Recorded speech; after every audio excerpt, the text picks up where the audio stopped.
The chandelier groaned overhead as Ruth Bellamy told the shouting Duke, "Raise your voice again, and I'll end you." Every hand in Hartfell house stopped.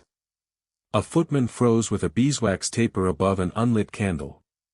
One violin bow scraped across a string and went silent. High above the great gallery, hundreds of cut crystals trembled on an iron chain, scattering pale November light over freshly plastered walls. Benedict Rowland, 8th Duke of Hartfell, stood 10 feet from Ruth in black riding boots still wet with Derbyshire mud, one gloved fist crushing the list of preparations she had refused to obey. "What did you say?" Ruth could smell new varnish on the floor and something colder beneath it, the sour mineral damp seeping through the west wall. White plaster dust streaked the sleeve of her grey maid's dress. She kept her chin level. "If you shout at me again, Your Grace, I shall end you." His aunt, Lady Honoria, lowered her lorgnette. Mrs. Dallow, Hartfell's housekeeper, closed both hands around the keys at her waist until their metal stopped jingling. Benedict stepped toward Ruth. "You are a maid in my household." "Yes, Your Grace." "And you have threatened the Duke before half his family." "I threatened your authority, not your person." Ruth pointed upward. The chandelier answered with another faint metallic complaint. "That chain is pulling against timber softened by water. You ordered more candles hung before tonight's rehearsal. Mr. Mercer knows the beam should have been opened, but he did not tell you because the last craftsman who asked for another week was shouted out of this room." The master carpenter went grey. Benedict did not look at him. "Choose your next words carefully." "That is precisely what everyone in this house does. They choose the words you wish to hear." Cold crept beneath Ruth's cuffs. She curled her fingers into her palms so no one would see them shake. "Shout again, and I will pull the servants' alarm, empty this gallery, and tell every guest arriving tomorrow that the Duke of Hartfell preferred being obeyed to being warned. That is how I shall end you. With the truth." Silence spread beneath the glittering chandelier. Everyone expected Benedict to summon the butler and dismiss her without a character. His father had dismissed servants for less. Benedict looked up instead. The muscles along his jaw tightened. Then he crossed to the scarlet bell pull beside the fireplace and pulled 3 times. Bells erupted through the servants' passages. Footsteps answered below stairs. "Clear the gallery." The footmen stared. Benedict lowered his voice. "Now." Chairs scraped over polished oak. Silk rustled. Doors opened. Musicians gathered their instruments. Lady Honoria remained beside the hearth. "Benedict, 70 guests are expected tomorrow. Then 70 guests can remain alive somewhere else." He turned to Mercer. "Lower the chandelier." The carpenter swallowed. "Your Grace, I would prefer first to—" Benedict stopped himself before the old command came. "Is Miss Bellamy wrong?" Mercer glanced at Ruth. "I cannot say she is." Benedict looked at her. Something in his face had changed, though it had not softened. "Then end me, Miss Bellamy." Ruth stared. "Your Grace. You promised truth capable of destroying my authority. Begin." 8 minutes later the chandelier rested on a padded cloth. The gallery smelled of hemp rope, old dust, and hot wax. Ruth climbed Mercer's ladder until she could reach the oak crossbeam hidden behind the ornamental plaster rows. The timber looked dark but respectable. She drew a steel bodkin from her sewing pocket and pressed its point into the grain. It sank nearly half an inch. A damp brown crumb fell onto Benedict's white cuff. He did not brush it away. "How bad?" "Bad enough that I would not hang 800 pounds beneath it." Mercer swore under his breath. Benedict looked at him. "How long have you known?" "Not known, Your Grace." "Suspected." "And why did I not?" Mercer's eyes dropped. "You said the room would open on schedule." "That does not answer me." Ruth descended the ladder. "It does." Benedict turned to her. "Explain." You said there would be no further delays. Mr. Mercer heard that as an order. So did the plasterers. So did the steward. No one wished to be the next man accused of making excuses. And you? I warned you 3 weeks ago. Benedict frowned. Ruth watched memory reach him. You approached me before I left for Matlock. Yes. I told you not to trouble me with craftsman's excuses. Yes. The coal fire cracked behind them. Benedict looked up at the beam again. The gallery closes. Honoria snapped her fan shut. The musicale moves. The east drawing room holds 40. Then some of our guests will learn that standing does not kill them. You cannot reorganize Hartfell because a maid has poked a beam with a needle. Ruth opened her mouth, but Benedict answered first. A bodkin, aunt. Apparently the distinction may save us all. He turned to Mrs. Dallow. Miss Bellamy is not to be dismissed, reprimanded, docked wages, reassigned, or made mysteriously miserable while I consider why she knew my house was unsafe before I did. Mrs. Dallow's mouth twitched. Very good, Your Grace. Benedict faced Ruth. My study. 9 tomorrow morning. Am I to bring anything?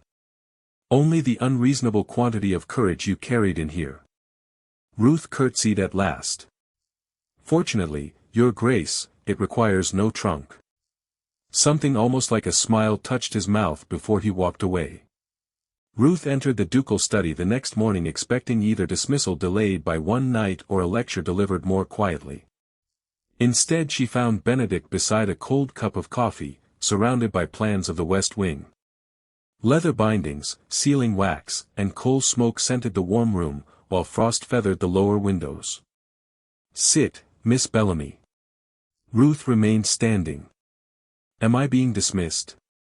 No, then I am comfortable. Do you refuse chairs on principle? Only when I do not know the terms of sitting in them. He studied her. Terms.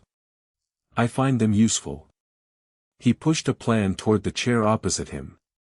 The Great Gallery must be safe before my sister Margaret's county presentation in 6 weeks. I want you to inspect the rooms connected to it with Mercer. Ruth finally sat.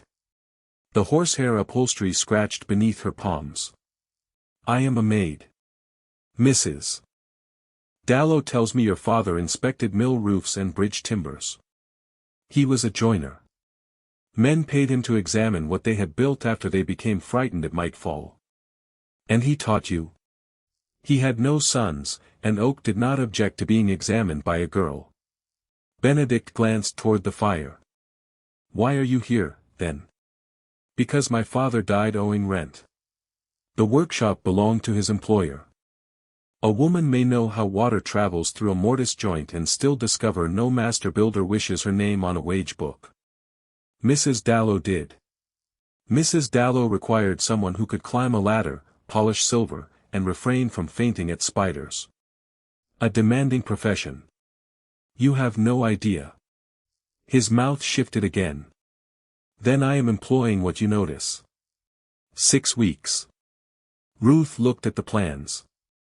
I have terms. Naturally. Mercer remains master carpenter. If he disagrees with me, you listen to him. I remain under Mrs. Dallow for ordinary household duties. I am not to be displayed to visitors as your miraculous carpenter maid.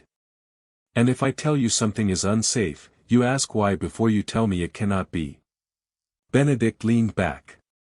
You are asking me not to command my own house. I am asking you to distinguish command from information. The mantel clock ticked into the silence. Anything else? Yes. Do not shout at me. His eyes narrowed. Not even if you threaten my extinction. Especially then. He took up a pen. 6 weeks.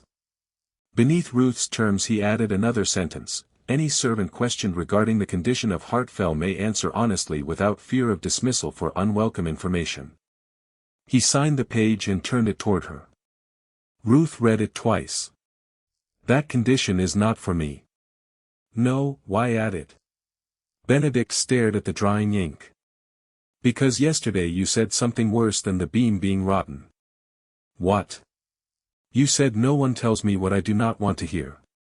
He looked up. I have been trying to decide whether that is true.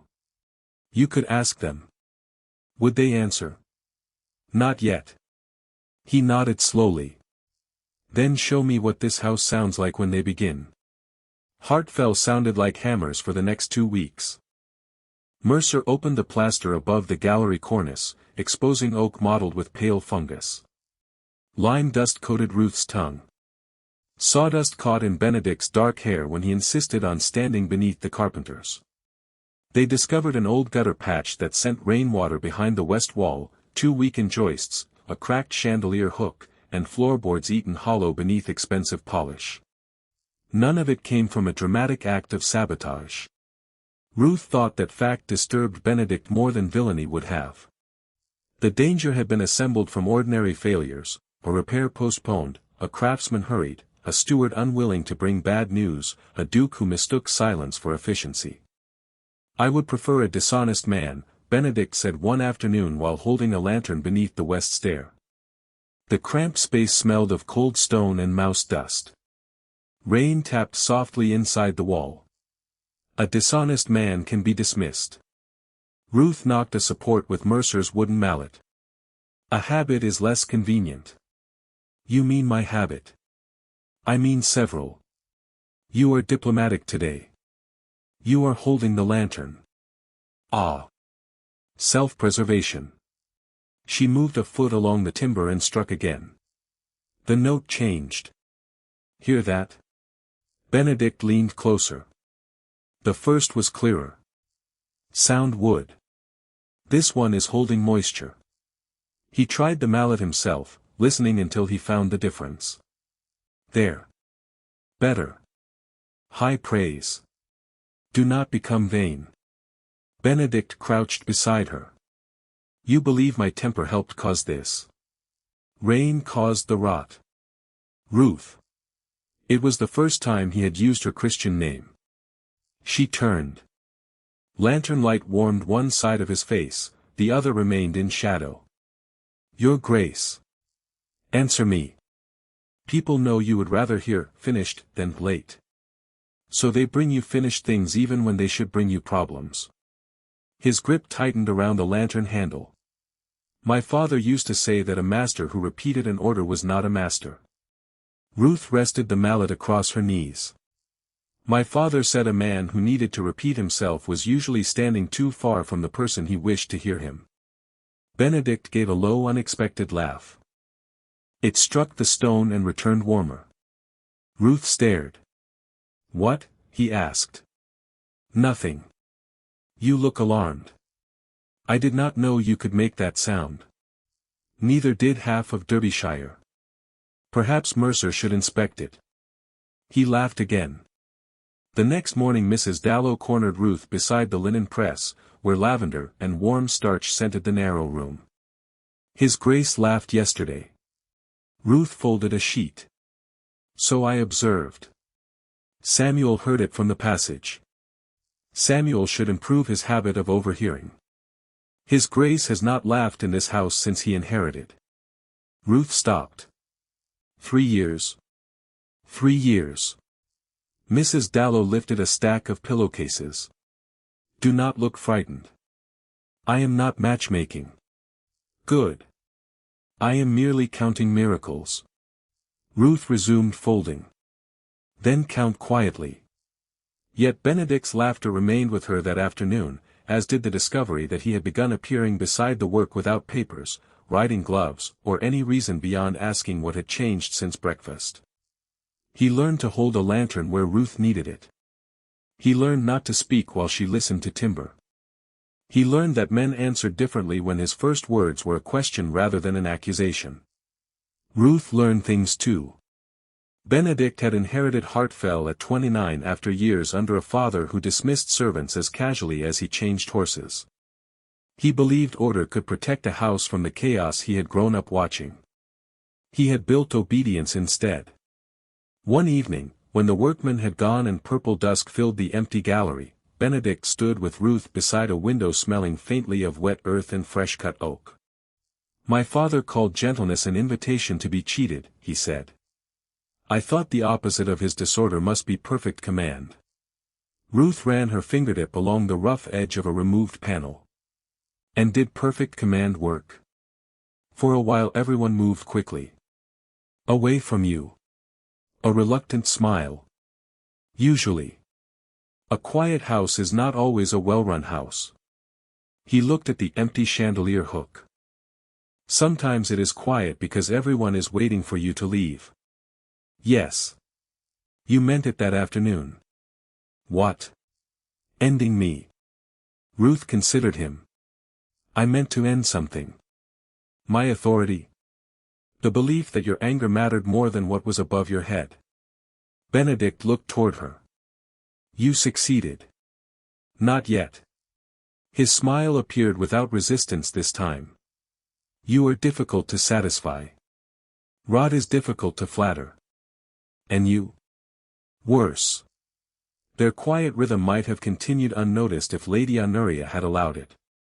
3 weeks after Ruth's warning, Benedict asked Mercer to report on the repairs during supper. Ruth came only to deliver measurements and intended to leave. The small dining room glowed with candlelight reflecting from polished silver, roast pheasant and cloves scented the warm air while sleet ticked against the windows. Honoria looked at Ruth's plain grey dress and smiled thinly. "Miss Bellamy. I hear you now determine which rooms of Hartfell may be occupied." "No, my lady." "How reassuring. For a moment I feared my nephew had replaced generations of household management with an upstairs maid carrying a needle." It was a bodkin. A gentleman near the bottom of the table coughed into his napkin. Honoria lifted her glass. "How comforting to know the distinction." "It would be, my lady, if one were standing beneath the beam." "You mistake insolence for wit." "No. Insolence is speaking beyond one's knowledge. Timber is within mine." Benedict set down his fork with a small click. Ruth sensed every guest waiting for him to defend her with the same temper that had once humiliated her. Instead he asked, "Aunt, what supports the west end of the gallery roof?" Honoria stared. "What? Do you know?" "Of course not." "Neither did I." Benedict looked toward Mercer. "How many principal timbers have you condemned?" "4, your grace." "2 secondary braces as well." "And how much weight hung beneath the worst?" "Near 800 pounds when the chandelier was fully dressed." The room quieted. Benedict turned back to Honoria. "Miss Bellamy may carry a bodkin, broom, or bishop's staff if she pleases. Until the room is sound, we continue listening when she discusses the roof." Honoria's cheeks colored. "You embarrass your family for a servant?" "No. I embarrass my family for being wrong. The servant merely had the discourtesy to notice." Margaret covered a laugh with her napkin. Honoria's gaze sharpened. "And when the county concludes your fascination with Miss Bellamy is not architectural?" Ruth felt the social blade beneath the question. Benedict's expression hardened, but Ruth spoke before he could protect her. "Then the county may speak, my lady. Gossip weighs less than 800 pounds. I have tested neither, but I am confident of the comparison." Margaret laughed outright. Even Mercer looked down to hide a smile. Honoria's fan snapped open. Ruth handed Mercer her notes. "If your grace requires nothing further, Mrs. Dallow expects me upstairs." Benedict's eyes remained on her. "Tomorrow morning. At 8. You said 9. Ruth turned toward him. "The rain has changed." His amusement disappeared. "How?" "Come to the West Passage and listen." At 8 the following morning, Ruth and Benedict stood in an unheated corridor while their breath clouded the blue dawn light. Wet stone gave off a mineral chill. Somewhere behind the paneling came a faint irregular ticking. Ruth raised one finger. Benedict listened. "Water." "Yes. Mercer opened the panel. Behind it, a massive oak post was black with moisture where it met the stone. A fresh pine brace had been inserted beside the decayed joint, then hidden when the paneling was replaced. Benedict touched the oak. Water shone on his fingertips. Who put that brace there? Mercer's jaw tightened. Not my men. Ruth examined the saw marks. Fresh. October, perhaps. Benedict's face changed. Pell. Jonas Pell, Hartfell's steward, arrived 20 minutes later smelling of damp wool and ink. His precise collar had begun to wilt. Benedict stood before the exposed joint. Did you order that brace concealed? Pell glanced from Mercer to Ruth. Temporarily, Your Grace. That was not my question. Ruth heard the echo of her own words. Pell heard it too. Yes. Why? Mercer requested another fortnight. The gallery opening had already been moved. You wrote from London that no further delay would be tolerated. And from that you concluded I wished a failing support hidden. No. I meant only until after Lady Margaret's presentation. Benedict's voice began to rise. You risked, he stopped. Ruth saw the old instinct fight across his face. Benedict drew a breath. Mr. Pell, if you answer honestly, you will not be dismissed merely because I dislike the answer. Why did you hide it? Pell looked genuinely frightened.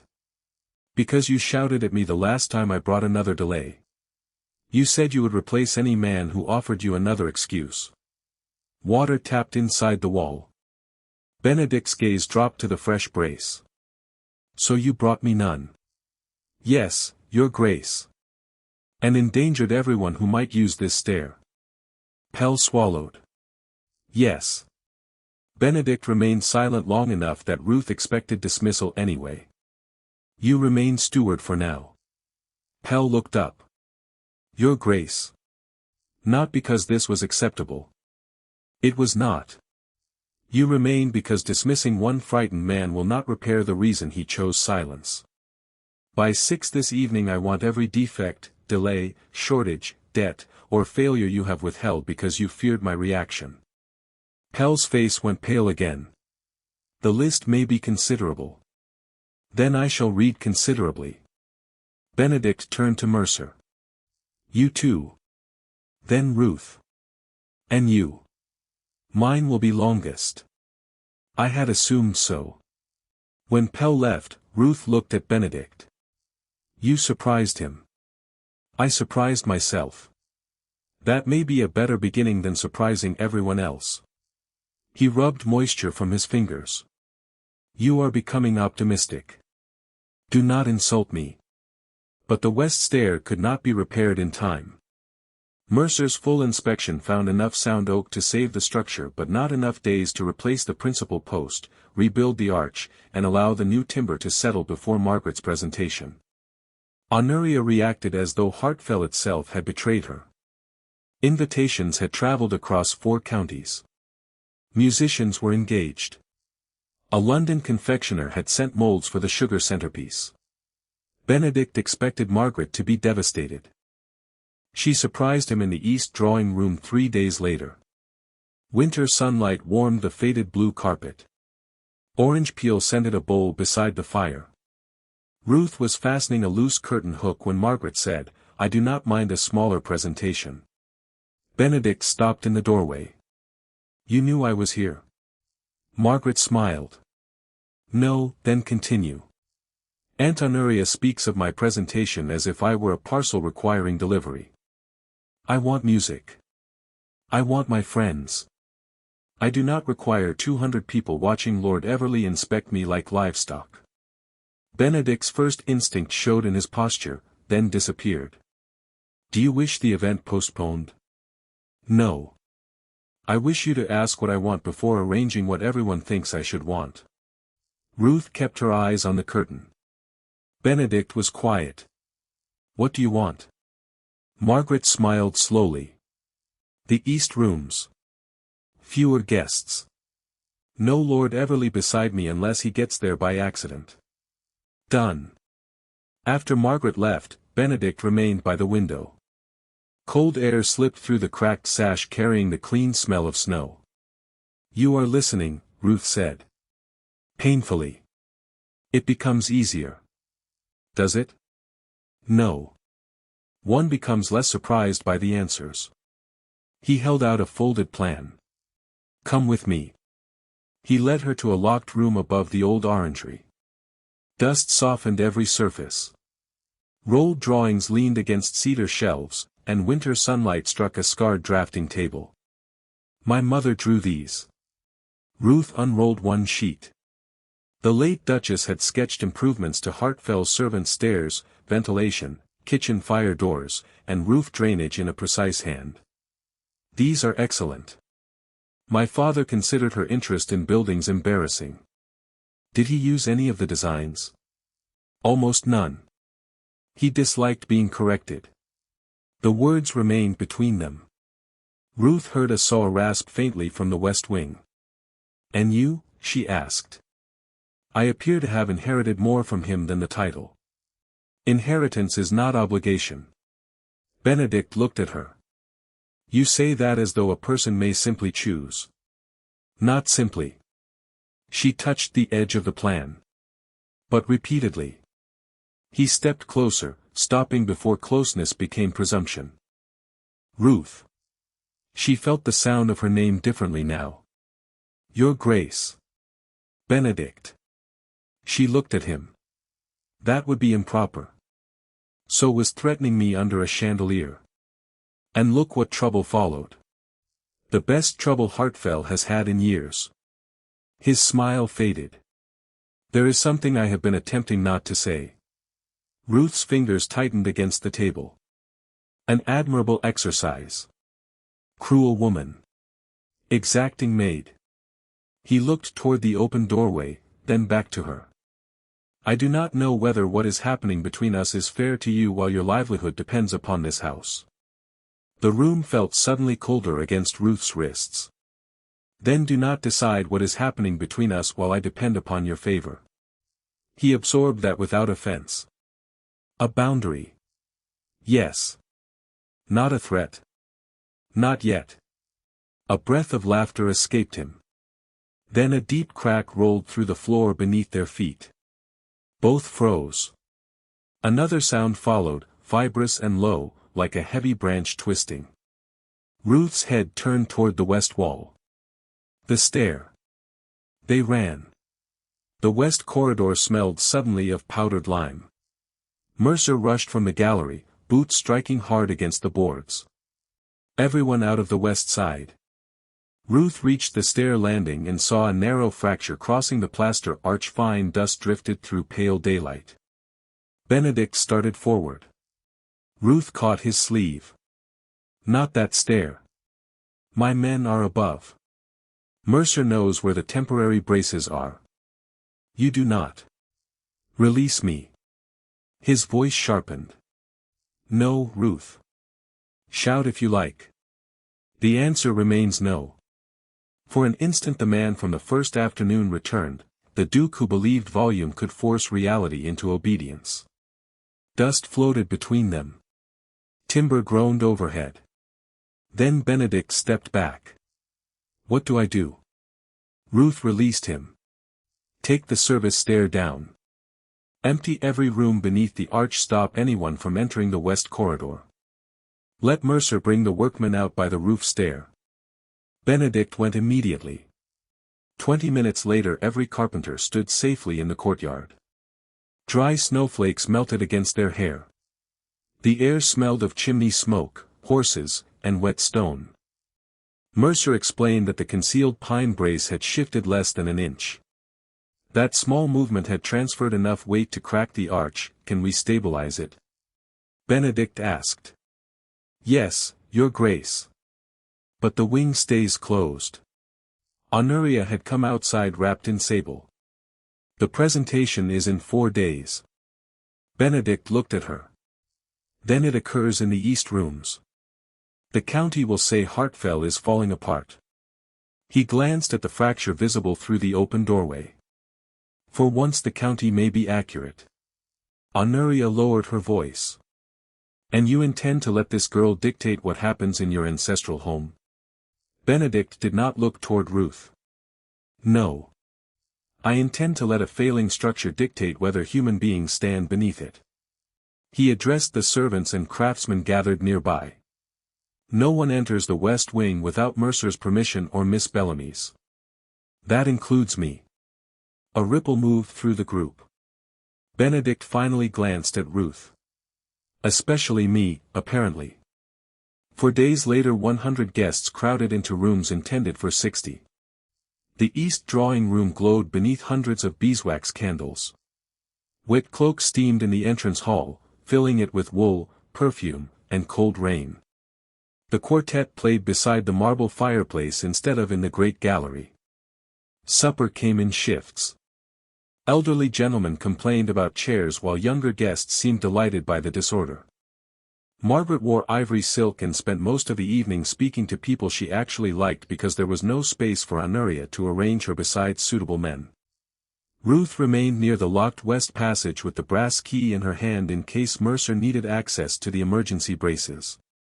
Benedict crossed the crowded room toward her shortly after 10. You have listened to walls for 2 hours. They are easier company than guests. Honoria asked 3 times whether we might open the passage for circulation. What did you tell her? That I feared being ended by the woman holding the key. Ruth looked at him. You said that to Lady Honoria? I am learning humor. Slowly. The quartet began another dance. Shoes struck the floor in a measured rhythm. Candlelight moved over Benedict's face. When tonight is finished, I would like to discuss your position. Ruth's grip tightened around the key. My position is beside this door. You know what I mean. Yes. And? She raised one hand. Listen. Something had passed beneath the music. Benedict turned his head. What? Stop the musicians. He did not ask whether she was certain. He lifted his hand. The nearest violinist saw him and lowered his bow. One by one the instruments stopped. Guests murmured. Then everyone heard it, a long grinding sound from beyond the locked doors, low enough to be felt through the floor before the ear understood it. A breath of lime dust escaped beneath the door. Back from the passage, Ruth said. Benedict's voice carried across the room without anger. Everyone moved toward the south rooms. Now. Chairs scraped. Silk brushed walls. Servants guided the elderly away. Benedict remained beside Ruth until the last guest had cleared the corridor. Mercer appeared with a lantern. Ruth unlocked the door. Cold air spilled out carrying wet stone and fresh plaster dust. They advanced only as far as Mercer's painted safety mark. Beyond it, the west stair arch had settled several inches. A broad section of decorative plaster lay across the empty floor. The emergency braces still held. No one had been beneath the arch. Mercer lowered his lantern. If the gallery had been open tonight, he did not finish. Benedict stared at the fallen plaster. You heard it through the music. Yes. I heard nothing. Ruth looked at him. You stopped the music anyway. Behind them Lady Honoria and several guests had approached the doorway. Mrs. Dallow stood among the servants. So did the footmen who had witnessed Ruth's threat 6 weeks earlier. Benedict saw them all. Then he walked back into the light of the east corridor. 6 weeks ago Miss Bellamy warned me that this house was unsafe. Conversation vanished. I shouted at her because I believed her refusal to obey me was insolence. She told me that if I shouted again, she would end me. A murmur moved through guests who had not heard the story. Honoria closed her eyes. Benedict continued. I thought the remarkable thing was that a maid had threatened the Duke. I now understand the remarkable thing was that she had to threaten me before I listened. Ruth stared at him. Your Grace, I think this must be said. His gaze moved over steward, carpenter, footmen, family. The West Wing did not become dangerous because one servant spoke beyond her station. It became dangerous because people in my household believed silence was safer than bringing me unwelcome information. I taught them that. Miss Bellamy did not. He paused. The only sound was rain against the distant windows. From tonight forward, no servant at Hartfell will be punished for honestly reporting danger, error, waste, misconduct, or delay. No steward will bury a warning merely to spare my temper. And if I forget that rule, you may remind me that a maid once stood beneath 800 pounds of crystal and possessed more sense than the Duke who owned it. Margaret laughed first. Mercer followed. Even Mrs. Dallow smiled. Benedict turned to Ruth. Miss Bellamy, you told me you would end me with the truth. I did. The truth appears to have done me a service instead. Honoria spoke sharply. Benedict, are you apologizing to a maid in front of your guests? He turned. Yes. Publicly? The error was public. Then he faced Ruth again. I am sorry. Two simple words altered the corridor more completely than any shout had. A footman stared at the floor. A countess forgot to close her mouth. Mrs. Dallow's keys trembled faintly. Ruth looked at Benedict for several seconds. Accepted. His mouth twitched. Only accepted. Would your grace prefer embroidery? The assembly continued on the safe side of the house. By midnight the story being carried away in carriages was not that Hartfell had nearly lost an arch. It was that the Duke of Hartfell had apologized before servants and guests because his maid had been right. Ruth heard none of it. She was in the orangery room marking the damaged support on the late Duchess's plans. Sleet rattled against the windows, and a small coal fire warmed the smell of cedar and old paper. Benedict entered after 1 in the morning with his cravat loosened and plaster dust still on one shoulder. Mercer gathered his notes. Tomorrow, your grace. Sleep first. When Mercer left, Benedict kept the door half open to the corridor. Ruth noticed. You remembered. I am attempting not to create fresh gossip before the old gossip cools. Very economical. He stood across the drafting table from her. I told you I wished to discuss your position. You did. You cannot continue doing work equal to Mercer's assistants while being paid as an upstairs maid. I can if I choose. You can. I do not think you should. Ruth laid down her pencil. What are you offering? A salary equal to Mercer's senior assistant, rooms on Mrs. Dallow's corridor, and authority to review repairs and household maintenance with her and Pell. No invented title to make the arrangement prettier. And if I refuse? You remain exactly where you are, and I become privately irritated. Privately? I promised not to shout. Ruth almost smiled. 6 months. Only 6. At the end of 6 months we decide whether my work merits continuation. Ruth, you saved, her expression stopped him. Benedict corrected himself. Not a reward. Exactly. He nodded. 6 months. He extended his bare hand. Ruth placed hers in it. His fingers closed warmly around hers. Neither released immediately. There is another matter, he said. That sounds ominous. It is considerably worse than the roof. Then perhaps we should fetch Mercer. Mercer cannot assist me. Ruth's pulse changed. Benedict's thumb became still against her knuckle. I have spent weeks inventing reasons to inspect beams I already inspected. I can identify your footsteps in the West Passage. I have learned more about oak joints than any duke requires. When you leave a room, I notice. Ruth held his gaze. Benedict. His face changed at his name. You told me not to decide what was happening between us while your livelihood depended upon my favor. Yes. Tomorrow Mrs. Dallow will witness your written 6-month contract. You may leave afterward with wages and a character regardless of anything you say to me now. Ruth understood. He was removing the command before making the request. Go on. May I court you? She had expected declaration, perhaps proposal, some grand gesture from a man accustomed to possessing grand things. She had not expected a question. You are a duke. So I am repeatedly told. I am a joiner's daughter. Also established. People will be vicious. My aunt alone can sustain Derbyshire for months. Ruth laughed before she could stop herself. Benedict smiled. That was unkind, she said. But structurally sound. She looked down at their joined hands. You asked the wrong question. His smile disappeared. Have I? You asked whether you may court me. Ask whether I wish to be courted. Something quiet opened in his face. Do you? Ruth let him wait. Yes. He exhaled. With terms, she added. His eyes closed briefly. Naturally.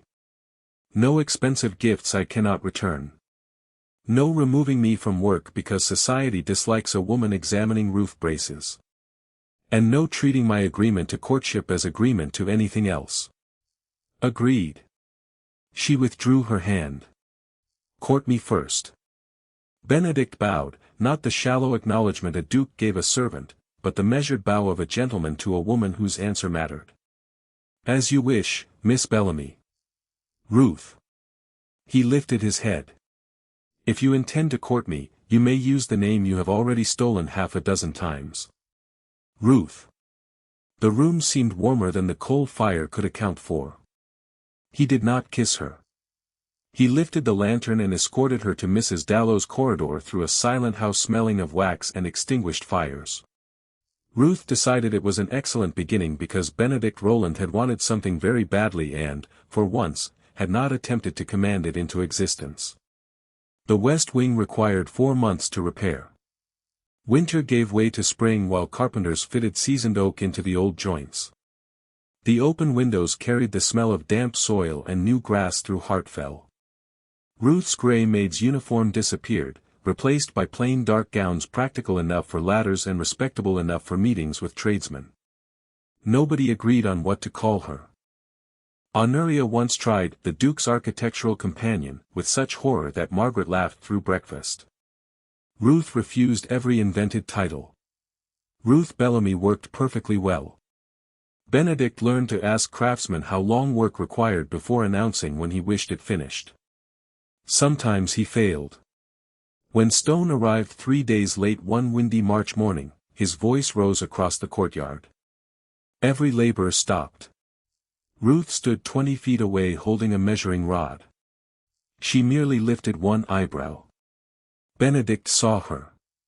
His mouth closed. Mr. Cresswell, he began again, quieter, why is the stone late? Flooded road near Bakewell, Your Grace. Could you have prevented the flood? No, Benedict nodded. Then I appear to be shouting at the wrong man. Later he found Ruth beside the orangery wall where weak sunlight warmed the scent of earth and citrus leaves. You enjoyed that. Immensely. You did not even need to threaten me. I am becoming efficient. Twice each week Benedict formally called on Ruth in Mrs. Dallow's sitting room while the housekeeper knitted with heroic determination not to hear them. He brought books rather than jewels because Ruth allowed gifts she could return. They argued about estate repairs, schools for workers' children, the Duchess's abandoned ventilation plans, whether walnut was more beautiful than oak, and whether Benedict had become less impossible or merely more skilled at concealing it. Ruth discovered he listened most closely when she disagreed. Benedict discovered she laughed more often when he did not try to make her. On his 33rd birthday Ruth gave him her father's folding rule. The worn boxwood carried scratches at every joint and her father's initials near the brass hinge. They stood beside the library fire, where beeswax and leather scented the warm air. Benedict opened it slowly. This violates your prohibition on expensive gifts. It cost me nothing. That is not what I meant. He ran his thumb across the initials. You cannot replace it. No, why give it to me? Because tools should be used by someone who has learned to measure before cutting. Benedict looked up. Mrs. Dallow coughed from her chair without abandoning her knitting. That sounded suspiciously affectionate. Do not become vain. Impossible. By May, the great gallery was ready to reopen. The chandelier returned last. Ruth stood beside Benedict while Mercer's men raised it slowly toward a new iron hook anchored into seasoned oak. Sunlight poured through the tall windows, striking the crystals until white sparks danced over the ceiling. The room smelled of lime wash, new wood, and spring air. Ruth watched the chain tighten. Listened. No groan. No scrape. Only rope whispering through the pulley. Benedict leaned toward her. What does it say? Who? The timber. Ruth listened once more. Nothing. Is that good? Very. And what do I say? She turned. Usually too much. Behind them Thomas the footman coughed to hide a laugh. Benedict looked over his shoulder. Months earlier the young man would have gone rigid. Now he only straightened slightly.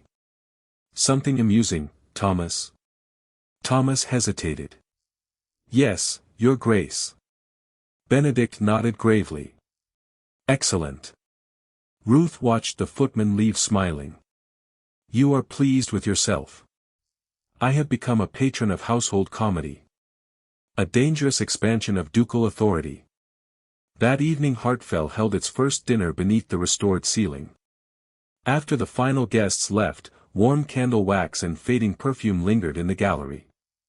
Rain polished the terrace beyond the windows black beneath the moon. Benedict asked Ruth to walk with him. Their footsteps returned softly from the restored walls.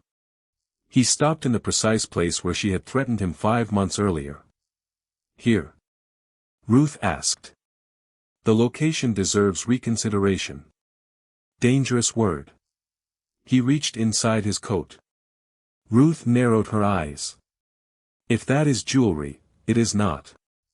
He produced a folded sheet. Terms. Ruth stared. You wrote terms. You have corrupted me. She opened it. There were no jewels, promised carriages, or sentimental claims that he would protect her from the world. Instead Benedict had written 5 conditions for proposed marriage settlements. Ruth would retain control of income and property legally permitted to remain hers. She could continue her work at Hartfell if she wished. No servant would be dismissed merely for contradicting the Duke. No decision about Ruth's role would be made simply to satisfy society's expectations of a duchess. The 5th sentence read, Benedict Rowland will endeavor, with imperfect success, to ask when he is tempted to command. Ruth read that line twice. Rain tapped softly on the glass. You have left something out. Benedict's face lost color. What? Ruth folded the sheet carefully. The question. He stared, then laughed under his breath. Of course. He took her hand but did not kneel. Ruth was grateful. Their entire story had been about learning to meet at eye level. Ruth Bellamy, will you marry me? Because I kept the roof from falling. No, because I embarrassed your aunt. Tempting, but no. Because I taught you to distinguish wet oak. A powerful recommendation. She waited. Benedict's expression became still. Because when you enter a room, I want to know what you see. Because when I am wrong, you make me want to become right rather than merely appear right. Because you have never required my rank to know your own worth. Because I love the sound of you disagreeing with me, though I reserve the right to consider it exhausting. And because I love you when there is nothing broken for either of us to repair. Ruth's fingers tightened around his. Above them, the chandelier remained perfectly silent. Then yes. Benedict exhaled as though he had been holding air for 5 months. Without additional terms. Do not be ridiculous. There they are. Ruth stepped closer. One final condition. Name it. Never make me threaten to end you simply to make you listen. His forehead rested lightly against hers. Agreed. Their wedding took place that September in Hartfell's small chapel. Cool autumn air moved through the stone arches, carrying the smell of wax and late roses. Ruth wore no jewels beyond her mother's silver brooch. Mercer sat beside Mrs. Dallow. Margaret cried before Ruth reached the altar and denied it afterward. Lady Honoria wore blue silk and informed anyone who would listen that she had always believed Benedict required a woman of uncommon firmness, an interpretation the family generously allowed her to keep. Hartfell changed slowly afterward because houses and people resist dramatic improvement. Ruth did not become a decorative duchess. She continued reviewing repairs, consulting Mercer, and reopening the late duchess's abandoned plans. Benedict still possessed a temper. Ruth had never asked him to become another man. What disappeared was his belief that anger entitled him to obedience. 5 years after the chandelier first groaned above their heads, Ruth stood in the great gallery on a bright October afternoon while the household prepared for Margaret's visit. Apples and cinnamon drifted from the kitchens. Sunlight warmed the repaired oak floor. The chandelier glittered overhead, steady on its new chain. A young maid hurried through the doorway carrying flowers. "Your Grace, His Grace is shouting in the courtyard." Ruth put down her pencil. "At whom?" "The new stable lad." She walked through the gallery and down the east stair into cold air smelling of horses, smoke, and fallen leaves. Benedict stood beside a carriage, one hand braced against the wheel. A frightened stable boy held a broken leather strap. "I asked why this was not inspected before the carriage came round," Benedict was saying, considerably louder than necessary. "Benedict." He turned. Ruth raised one eyebrow. The stable boy looked between them. Benedict stared at his wife for 2 seconds. Then he looked at the torn strap and drew a breath. "Samuel, was that damaged this morning?" "No, Your Grace. I think the buckle caught it when we tightened the trunk." "Could you have known it would break?" "No," Benedict nodded. "Then I owe you an apology." The boy blinked. "Your Grace. You will become accustomed to them. My wife ensures I practice." Ruth folded her arms. "Not frequently enough." Samuel escaped toward the stable before either could involve him further. Benedict crossed the gravel toward Ruth, dry leaves scraping under his boots. "You arrived remarkably quickly. I was told there was shouting." "A malicious exaggeration. The kitchen heard you. Excellent acoustics." She looked at him until he smiled. "Very well. I was shouting." They walked back toward the house together. At the gallery door Benedict stopped and looked through the windows toward the chandelier shining in the autumn light. "Do you ever think of what you said that first day?" "Which part?" "That you would end me." Ruth studied the faint lines beside his eyes that had not been there 5 years earlier, most of them now made by laughter. "I was wrong." Benedict's eyebrows rose. "I should have the date carved above the door." "Do not interrupt." "Forgive me." Ruth glanced toward the courtyard where Samuel was already telling another stable boy what had happened. "I did not end you." Benedict lifted her hand, his expression gentling. "No, I ended the part of you that believed being obeyed was the same as being heard." He considered that with the seriousness he had once given rotten timber. "And what remains?" Ruth opened the gallery door. Warm air carrying beeswax and apples met them from within. Above them the chandelier hung without the smallest groan. She squeezed his hand once. "A man worth arguing with." Benedict laughed, and the sound carried freely through the house he had finally learned did not need to fall silent when its duke entered a room.